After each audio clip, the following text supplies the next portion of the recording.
All right, it's another strange, freaking crazy person rant because that's what I guess I'm going to be doing is strange, crazy people rants. Um, and this is going to be about how it's going to have a couple things in it, but it's mainly the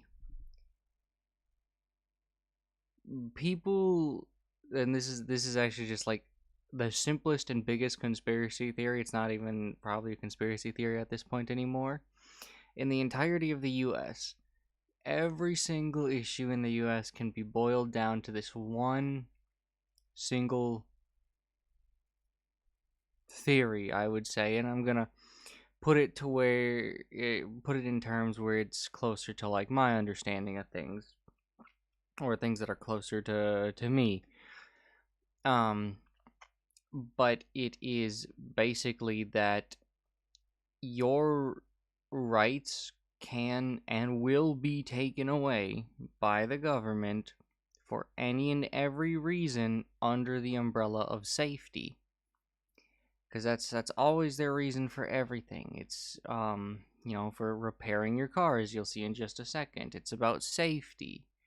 Don't touch them because it's about safety.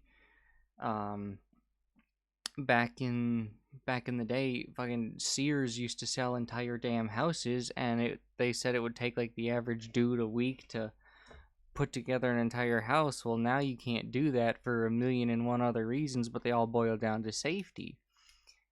You can't fucking build a house. You don't know how to do it. You don't know the codes that provide you safety. You can't take this wooden lumber and set it apart 16 inches on center for everything, and you absolutely cannot take wires and run them to get electricity. It's unsafe. You can't do that. You have to go spend buku bucks for some registered person to do that for you. You can't do it. And that's really what I'm trying to get at. Like, at the heart of this issue is that you can't do anything by yourself anymore for the reason of it being unsafe. Um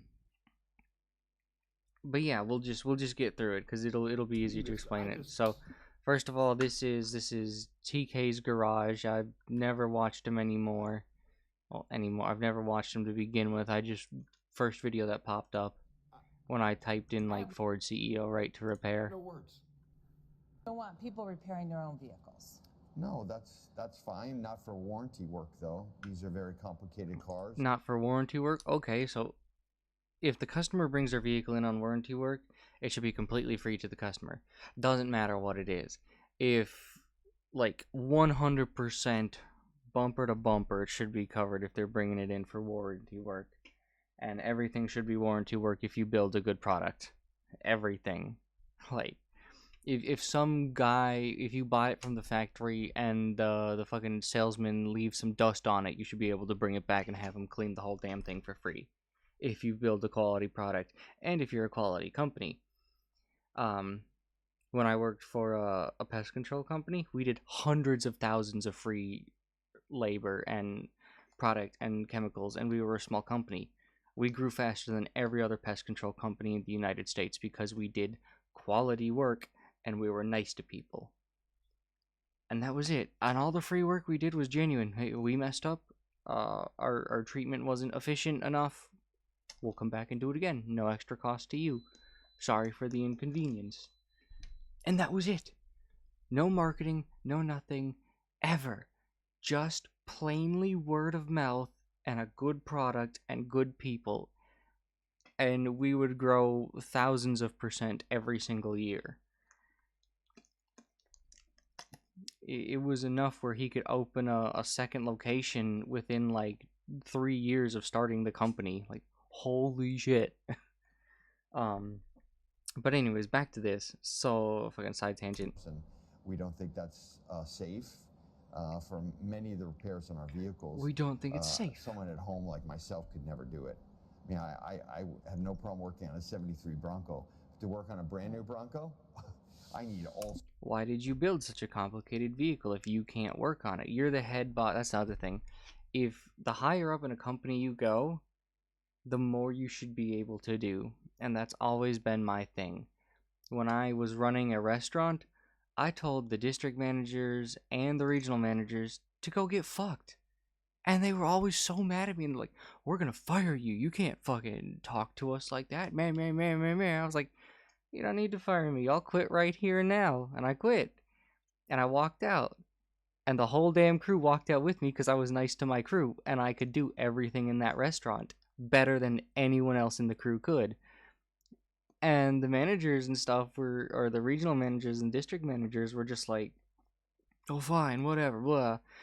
It was more expensive to keep that store closed down for 3 months than it was to hire me back. So they called me and I made them apologize. And I said, listen, I'm your boss. I know more than you. I'm better than you at this job.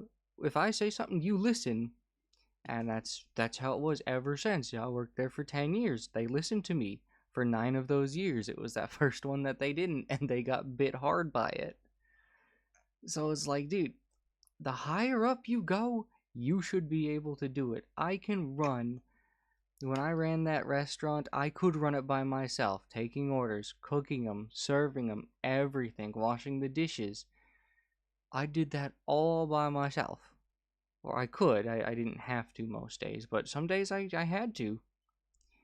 And, it's just shit like that. But I earned that title of being I was above a general manager. I was between general manager and district manager.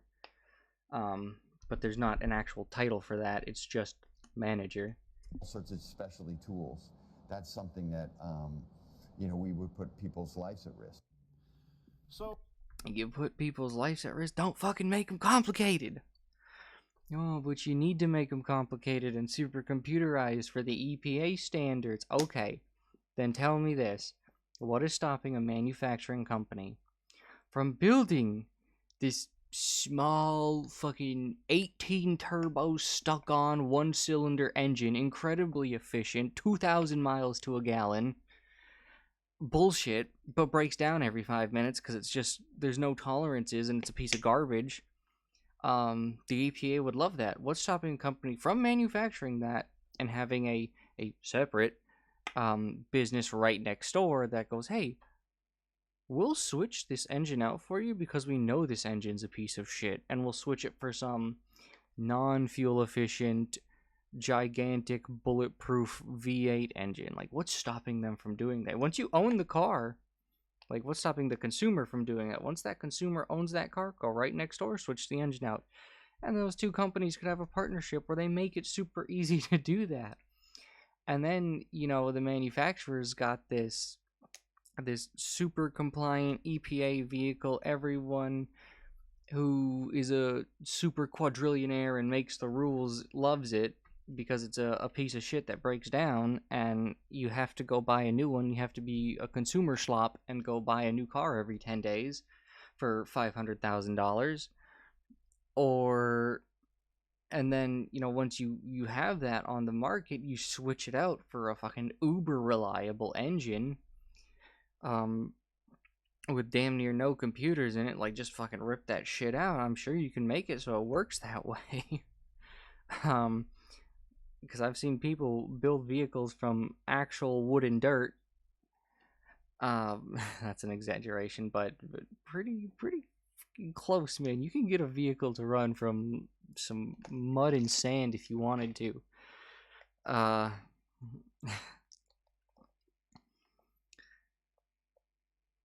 But yeah, what's stopping a company from being like, oh, here's this super piece of shit vehicle that matches the shareholders' values and everything, money, spend, and then switching it out with the piece of shit old V8 engine from like 1970 that's, well, designed from 1970 but manufactured today. You can manufacture non-EPA compliant engines as long as they're for either restoration purposes, racing purposes, museum purposes, or for fixing vehicles. And that's the whole right to repair bullshit thing, like this right here. Ford and GM are so desperate for you to not repair your own vehicles that they took this to the White House. They want to block you from repairing your vehicles with legislation. Lobbyists in Washington, D.C. are now in control of the future of right to repair, the future of your ownership over the vehicle that you bought and paid for. I don't know Now, who this let's is. This is the Oops. Ford and GM are so Loyal desperate Moses? I was that like you right bought here. and paid for. Now, let's expose the shell game here. This is where it gets slippery because these guys didn't just walk in there holding a sign that said ban repairs. That's not at all how any of this works. Now, there are two bills sitting in Congress right now. The Repair Act, that's the real one, and that would give you and your independent Sorry, this mechanic is long. actual legal access to your car's data. That sounds good. Every manufacturer should be giving that stuff to their customer base. Be a good company, for Christ's sakes. Like I said with the pest control thing, fastest growing company in like the whole US, I think, technically, by numbers alone, like how much they spent and how much they made. Yeah. But being a good company, that's the secret to money. Not fucking maximizing nickel and diming shareholder value. Like, oh, you sat down for 5 minutes and it wasn't allowed, fired, pack your shit and go. That's not a good company. Or the bricks and minifig shit. Don't get me started on that. Oh, even the whole thing with that, and I'll keep it short. Even if that person is not owed $200,000, that company needs to shut the fuck up. Give him something, because I'm sure there is actual Legos that they have of his that through some bullshit paperwork or some mess up they have, and he hasn't gotten the money for. Even if it's like a quarter of that value, and the real value is only $50,000. Give him that and just be like, hey, we fucked up. We're sorry. This is what we're willing to do to make amends. And that's it. And people respect that. People love that. Bricks and Minifig's name is so down the shitter right now, I'll be surprised if they actually survive this and make it out. But that's enough of that. Diagnostic data, telematics, all of it. Now, there'd be no restrictions, no manufacturer gatekeeping. Exactly, as it should be. The other bill is HR 7389. That's the Motor Vehicle Modernization Act. And Ford and GM and the Alliance for Automotive Innovation are all publicly backing that one because it passed committee 48-1 in May. Now that sounds good, right? Well, here's the catch. The telematics provision, that's the part about your data. That's the part about you being able to control how you get information in and out of your truck or car or changing it. That all got stripped out entirely. It's gone. Crazy. Ford and GM are But anyways, that's gonna bring me to... Oh, that's that video I accidentally clicked on. Okay. That's gonna bring me to the other stuff. Like, you can't do anything anymore without... Jesus Christ. Without, some company that is gonna charge you an arm and a leg to do it for you. Like, no, even just the other day, I had a painter come out to my house because I wanted the top of my house painted. I have a 2-story house. And I was like, hey, how much is it going to be just to paint the top? It's a bathroom, 2 bedrooms, and a living room and a kitchen. Not a lot, probably like 900 square foot in total. Not a lot of space, really. $2,000 to paint. Mother... I could get some damn random person off the street and buy a couple $100 worth of paint and pay him $100 and he'd have the whole thing done in a day.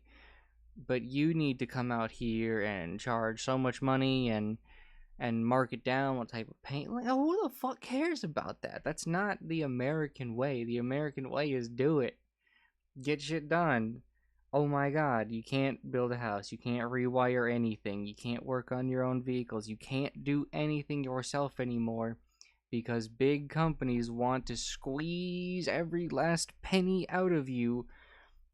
And the only thing it makes happen is, as a consumer, oh, I'm not going to pay that. Go away. I'm not using your service. Fuck you guys. You have permanently put a bad taste in my mouth, and I will never have you come out to this house and paint. I will never bring my car to a dealership for repairs because it costs too much fucking money when it shouldn't. You've left a bad taste in my mouth as a consumer. It costs too much. Why would I ever bring it to you anymore? If it gets catastrophically destroyed that even I or my two buddies who are master mechanics of 50 years can't replace it, I'm gonna throw it in the trash and go buy a $1,500 junker from 1999 that I know I can fix every single thing on it. I know I can tear the engine apart blindfolded and fix everything on it. So it's just like, why would I want new when new is harder and more expensive in the long run, no matter what? The richest person I've ever met in my life, he owned like an entire fairgrounds or something. Like, he was an actual millionaire. He had a policy that he never, ever, under any circumstances, would ever buy a car worth more than $2,000. And I asked him, I'm like, why? You've got so much money. $2,000 is pocket change for you. Like, that's 10 minutes of your time, basically. And he told me, he goes, one, they're easier to fix, and two, there's thousands of them. If mine breaks to the point where it can't be fixed, or it gets too expensive to fix, I'll throw it away and buy another one. And I've spent less money doing that than I would have bought a new car. And he had a whole fucking spreadsheet about it, actually, because he got asked this question so much, apparently. Is like, if he, this is back in like 2021, I think, so if he bought a nice average new car, it was like $40,000 to $50,000 or more, depending on like the type of car you would want. He could buy it outright, or he could do it on the credit and bullshit like that, and he would have spent like $70,000 on it. Because he mapped out every 3,000 miles it needs an oil change, every such and such miles it needs a fucking transmission fluid and stuff like that, and tires and whatnot, because tires are fucking expensive. So all of that stuff, he mapped it out. It was like $70,000. And for these $2,000 pieces of shit, where the most expensive part is $20 at the part store and can be fixed by any Joe Schmo on the street that knows what a wrench is, he was like, no, I could buy like 40 cars before I meet the value of this other one. Why would I ever pick the more expensive car? And it's just shit like that. So you can't do anything. You can't even collect rainwater in some areas in the United States. And it's for safety reasons. Oh, they've got E. coli. They've got lead. Oh, it's part of the public property. Ooh. Well, if it's part of the public, I'm a member of the public. That's my fucking rainwater. Give it to me. I'm collecting it. If it's got dangerous chemicals in it, well, first I'm going to boil it to get rid of 99% of the bacteria. The 1% that can survive boiling usually aren't there. And then I'm going to distill it, steam it, and which is like, distilling is like boiling it again, steaming it, having that steam drip down. And then through a filter, you filter that fucking distillery, and you've got perfectly safe drinking water. Like, what the hell?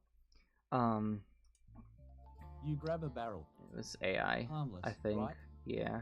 Well, in some Wait, US states, why? that's illegal. Rainwater is What? considered public property, part of the state's water system. Taking it can mess with water rights for farms. You see, and that's bullshit. And I know it's bullshit for the safety reason, at least, because one of my professors, he goes and lives in Africa for half the fucking year. Not Africa, I'm sorry. He lives in Guyana with the Wai tribe because he is one of the few people on Earth that actually studies them. and they get their water through rivers and rainwater. And they're in such a lush area, which is teeming with bacteria and other nasty things that'll kill you super fast. But they boil their water and they drink it, and that's it. That's it. Sometimes they get waterborne illnesses, but it's so incredibly rare, even for them, from just boiling water. The YY people are strange people too. They don't get me started on that. I'll give you one quick little story because this video's been long enough. Their baskets that they use to catch fish are treated like actual living people. And if you don't catch a fish, it's because you were mean to your basket. And one of the people he lived with, I think it was his YY brother. I can't remember his name.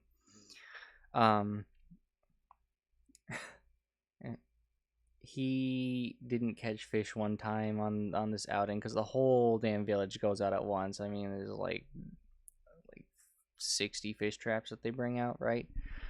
And he didn't catch any, and people were making fun of him, and they said it's because he had sex with his wife the night before without blocking the view from the fish trap. So the fish trap saw it and was upset that he had sex with his wife, and that's why it didn't catch fish. It's so strange. But yeah, you're right as a human individual, and is always going to be taken away under the rules or the reason of safety. So yeah, that's the biggest conspiracy theory. Become a consumer slop because it's unsafe to do anything. But yeah, that's it. Peace out.